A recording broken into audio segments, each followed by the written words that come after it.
السلام عليكم ورحمة الله وبركاته. شكرا لمشاهدتكم نور القرآن. لا تنسوا الاشتراك والإعجاب والتعليق. Bismillahirrahmanirrahim. Ndugu zangu wapendwa, dunia hii tunayoishi ni ya muda mfupi sana, tena sana. Leo upo, kesho haupo. Tunapambana kila siku kutafuta mali, sifa, kazi na maisha mazuri, lakini tunasahau kitu muhimu kabisa: maandalizi ya akhera. Tena unasahau kabisa, unajisahau. Dunia sio makazi yetu. Dunia ni makazi ya muda. Dunia sio makazi ya kudumu, ni daraja la kuelekea akhera. Mtume Muhammad aliyosema sallallahu alaihi wasallam kuwa duniani kama mgeni au msafiri. Hadithi imepokewa na Bukhari. Hii dunia sio kitu isipokuwa mtihani. Hii dunia si kitu isipokuwa ni mtihani. Mwenyezi Mungu anatupa afya, pesa, watoto, matatizo na furaha iliyokuwa kutupima. Je, tunamshukuru au tutamsahau? Jiulize wewe, uko upande gani? Umemsahau ama unamshukuru? Usikati tamaa kwa babu, wala usikati tamaa kwa sababu ya shida zako. Kila tatizo lina mwisho. Amrani, tatizo lina mwisho. Kila tatizo lina mwisho. Amrani, leo ni mimi, kesho ni wewe. Usikati tamaa kwa sababu za shida zako. Kila tatizo lina mwisho.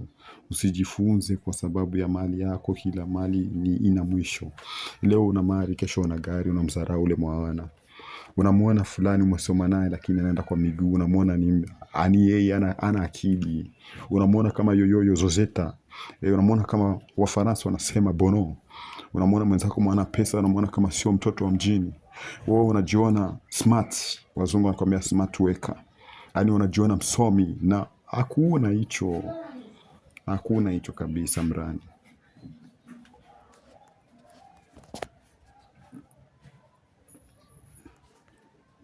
Wala usikati tamaa.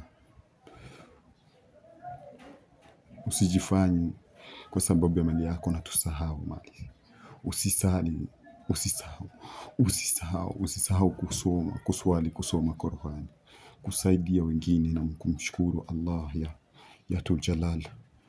Usishinde kumsahau Allah usiku na mchana. Hayo ndiyo yakanatoka kuendelea baada ya maisha yako. Haya ndiyo yanakataa kuendelea baada ya maisha yako. Leo tutajitahidi kufanya mambo matatu. Leo tutajitahidi kufanya mambo matatu, yanatosha. Waislamu wenzangu mnanisikiliza, tupo. Leo jitahidi kufanya mambo matatu. Nisikilize kwa makini. Jitahidi ufanye tu haya mambo matatu. Tubu kwa Allah kwa ikhlas. Tubu kwa Allah kwa ikhlas, kwa dhambi zako kabisa, na urejee na ujute makosa umefanya. Ujute kitu cha umefanya wewe fulani Abduli. Fanya ibada kwa ikhlasi bila kujionesha. Mimi nasali sababu ya fulani anione. Mimi nasali sababu nimepita tuna kiongozi fulani akasema tuingie msikitini. Bila hivyo sio farz zangu. Nafasi zangu nafasi ya vikao vyenye pesa, vikao vyenye mpira. Hapana. Saidia watu kwenye moyo msafi. Hata kama una toa maneno mazuri, hata kwa maneno jema, inatosha wewe fulani. Inatosha, sio mpaka tukufuate kwako tukambe ukasala. Haiwezekani. Ushwani. Haya ni mawazo tosha kwako. Haya mawazo kwako kutoka kwa. Haya mawazo kwako wewe. Usiishi maisha kama hautakufa.